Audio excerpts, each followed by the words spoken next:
En cette période de l'année, nous méditons particulièrement sur l'expiation du Sauveur et nous nous en réjouissons. C'est véritablement la doctrine la plus grandiose, la plus épanouissante pour l'esprit et la plus exaltante que le monde et l'univers aient jamais connue. C'est ce qui donne l'espérance et un sens à notre vie. Qu'est-ce donc que l'expiation de Jésus-Christ? Dans un sens, c'est une série d'événements divins qui a commencé dans le jardin de Gethsémanée, s'est poursuivie sur la croix et a été parachevée par la résurrection du Sauveur. Elle était motivée par un amour incompréhensible pour chacun de nous. Elle nécessitait un être sans péché, qui avait un pouvoir infini sur les éléments, y compris sur la mort, qui possédait une capacité sans limite de souffrir les conséquences de tous nos péchés et de toutes nos maladies et qui, en fait, est descendu au-dessous de tout cela. C'était là la mission de Jésus-Christ. C'était son expiation. Mais quel en était le but? C'était de nous permettre de retourner dans la présence de Dieu, de devenir davantage semblable à lui et d'avoir une plénitude de joie. Cela s'est fait en surmontant 4 obstacles. Premièrement, la mort physique. Deuxièmement, la mort spirituelle causée par Adam et par nos péchés. Troisièmement, nos afflictions et nos infirmités. Et quatrièmement, nos faiblesses et nos imperfections. Mais comment le Sauveur peut-il accomplir cela sans transgresser les lois de la justice? Imaginez un instant un homme qui, envisageant l'effet grisant d'une chute libre, prend la décision inconsidérée de sauter d'un petit avion. Après l'avoir fait, il se rend vite compte de la folie de son geste. Il veut atterrir sain et sauf, mais il y a un obstacle, la loi de la gravité. Il agite les bras à une vitesse stupéfiante, espérant voler, mais en vain. Il place son corps dans une position telle qu'il puisse flotter ou planer. Mais la loi de la gravité est implacable et impitoyable. Il essaye de raisonner avec cette loi naturelle fondamentale. C'était une erreur, je ne le referai plus jamais. Mais ses supplications restent sans effet. La loi de la gravité est dépourvue de compassion. Elle ne fait pas d'exception. Mais soudain, l'homme sent quelque chose dans son dos. Dans l'avion, son ami, sentant venir son coup de folie, lui a attaché un parachute juste avant qu'il ne saute. Il trouve la poignée d'ouverture et la tire. Soulagé, il descend en flottant vers le sol. On pourrait demander, la loi de la gravité a-t-elle été enfreinte? Ou le parachute a-t-il fonctionné dans le cadre de cette loi pour permettre à l'homme d'atterrir sain et sauf? Quand nous péchons, nous sommes semblables à l'homme insensé qui a sauté de l'avion. Quoi que nous fassions par nous-mêmes, nous sommes sûrs de nous écraser.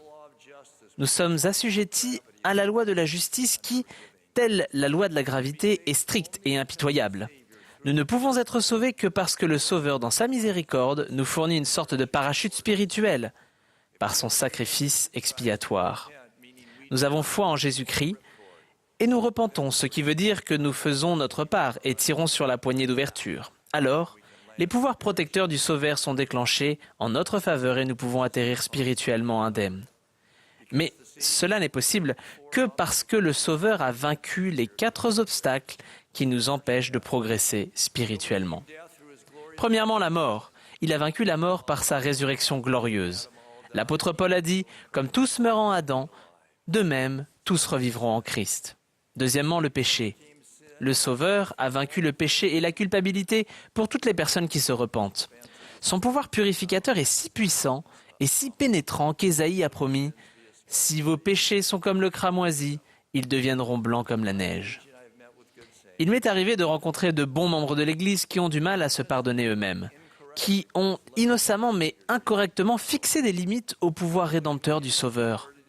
Sans le vouloir, ils ont transformé une expiation infinie en une expiation limitée, qui est insuffisante pour leurs péchés ou leurs faiblesses particuliers. Mais c'est une expiation infinie parce qu'elle comprend et englobe tout péché et toute faiblesse, ainsi que tous sévices et toute souffrance infligée par autrui. Truman Madsen a fait cette remarque réconfortante. S'il y en a parmi vous qui ont été trompés par la conviction qu'ils sont allés trop loin, que le poison du péché les empêche définitivement d'être ce qu'ils auraient pu être, alors entendez-moi. Je témoigne que vous ne pouvez pas sombrer si profondément, que vous soyez hors d'atteinte de la lumière et de l'intelligence sans faille de Jésus-Christ. Je témoigne que tant qu'il y a une étincelle de volonté de se repentir et de se tourner vers lui, il est là. Il ne s'est pas seulement abaissé à votre condition, il est descendu au-dessous d'elle, afin d'être en tout et à travers tout la lumière de la vérité. » Fin de citation. Une des raisons pour lesquelles il est si essentiel de comprendre l'expiation du Sauveur et ses implications infinies est qu'une plus grande compréhension s'accompagne d'un plus grand désir de pardonner à soi-même et aux autres. Bien que nous puissions croire au pouvoir purificateur du Christ, une question se pose souvent. Comment savoir si j'ai reçu le pardon de mes péchés? Si nous ressentons l'Esprit, nous avons là le témoignage que nous avons été pardonnés ou que le processus de purification est en cours. Henry Eyring a dit « Si vous avez ressenti l'influence du Saint-Esprit, c'est une preuve que l'expiation agit dans votre vie. » Des personnes ont demandé « Si j'ai reçu le pardon, pourquoi est-ce que je me sens toujours coupable ?»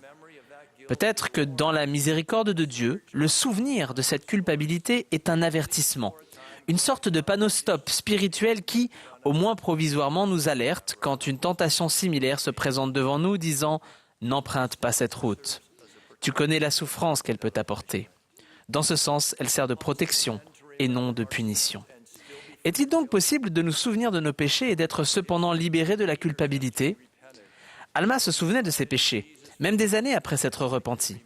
Mais quand il a supplié Jésus d'être miséricordieux, il a dit « Je ne pus plus me souvenir de mes souffrances.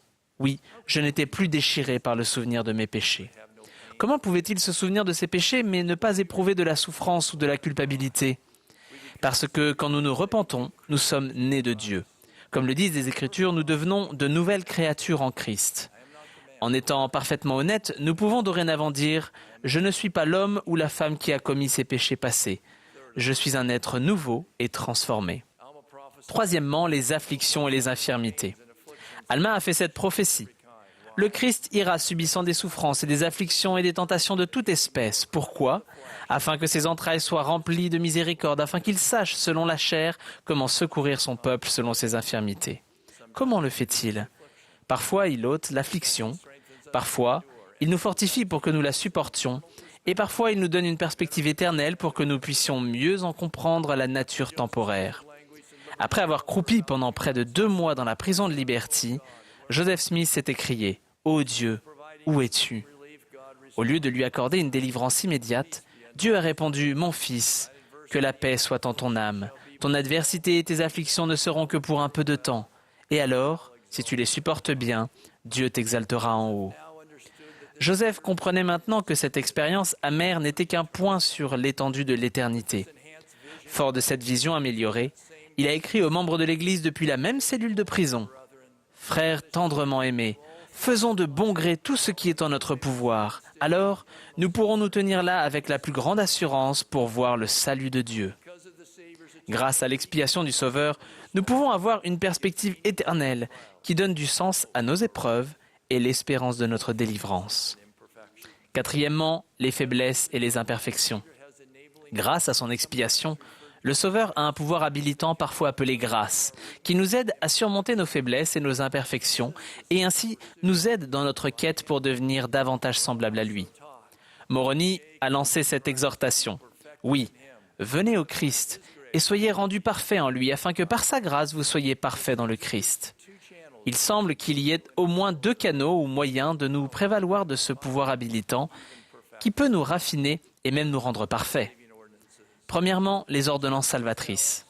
Les Écritures nous disent « Le pouvoir de la divinité se manifeste dans ces ordonnances ». Parfois, il nous arrive de penser aux ordonnances comme à une liste récapitulative nécessaire à l'exaltation, mais en vérité, chacune d'elles libère un pouvoir divin qui nous aide à devenir davantage semblables au Christ. Par exemple, lorsque nous sommes baptisés et que nous recevons le don du Saint-Esprit, nous sommes purifiés, devenant ainsi plus saints à l'image de Dieu. De plus, grâce au Saint-Esprit, notre esprit est éclairé et notre cœur adouci de sorte que nous pouvons penser et nous sentir davantage comme lui. Et lorsque nous sommes scellés en tant qu'époux, nous héritons du droit des trônes, des royaumes, des principautés, des puissances comme dons de Dieu. Un deuxième canal d'accès à ce pouvoir habilitant est constitué par les dons de l'Esprit. Grâce à l'expiation du Christ, nous sommes éligibles pour recevoir le don du Saint-Esprit et les dons spirituels qui l'accompagnent. Ces dons sont des attributs de la divinité. Par conséquent, Chaque fois que nous acquérons un don de l'Esprit, nous devenons davantage semblables à Dieu. C'est indubitablement la raison pour laquelle les Écritures nous enjoignent à de nombreuses occasions de rechercher ces dons. George Buchanan a dit « Personne ne devrait dire « Oh, je n'y peux rien, c'est ma nature ».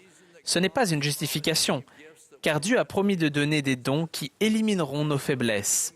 Comme nous ne sommes pas parfaits, notre devoir est de prier pour demander le don qui nous rendra parfaits. En résumé, l'expiation du Sauveur nous donne la vie au lieu de la mort, un diadème au lieu de la cendre, la guérison au lieu de la blessure et la perfection au lieu de la faiblesse. C'est l'antidote céleste aux obstacles et aux difficultés de ce monde.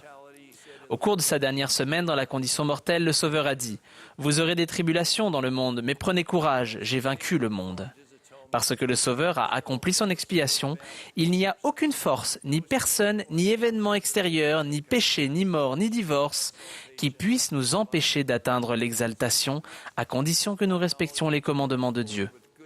Fort de cette connaissance, nous pouvons marcher résolument, avec courage, et l'assurance absolue que Dieu est avec nous dans cette quête céleste. Je témoigne que l'expiation du Sauveur étend ses effets non seulement à l'infini, mais aussi de manière individuelle, qu'elle peut non seulement nous ramener en présence de Dieu, mais aussi nous permettre de devenir semblables à lui, ce qui est le but suprême de l'expiation du Christ. J'en rends mon témoignage reconnaissant et sûr, au nom de Jésus-Christ. Amen.